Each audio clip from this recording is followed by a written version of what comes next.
Hello future toppers, let's make maths simple, intuitive and fun together.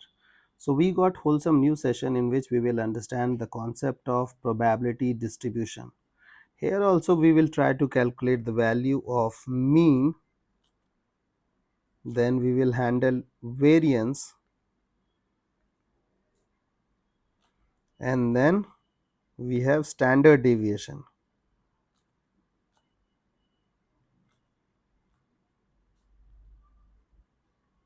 Okay, now first I will tell you the formulas, then later we will apply this concept to find out the answer to certain questions and we will handle accordingly. So suppose that what you have to do, you have to make a table. Okay, first they will tell you about the success event, means what is the requirement. So if they will talk about head, so head is required and head will be considered as x.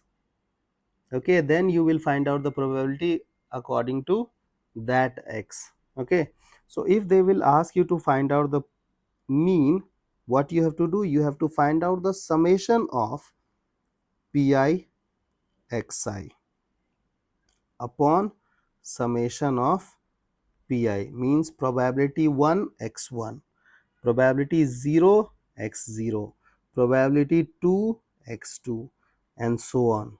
Okay, you have to understand that this sum of pi, probability 0 plus probability 1 plus probability 2 will sum up to 1.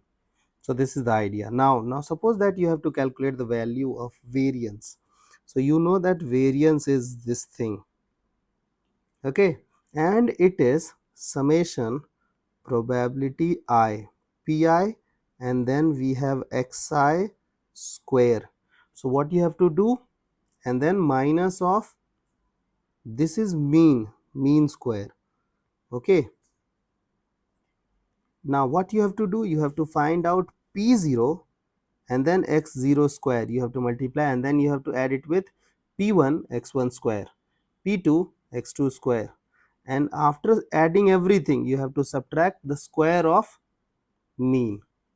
Okay, now you know that the standard deviation is nothing but the square root of variance.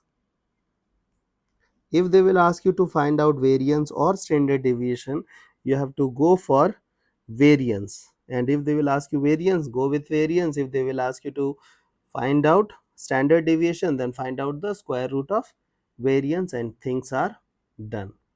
I hope the idea is clear.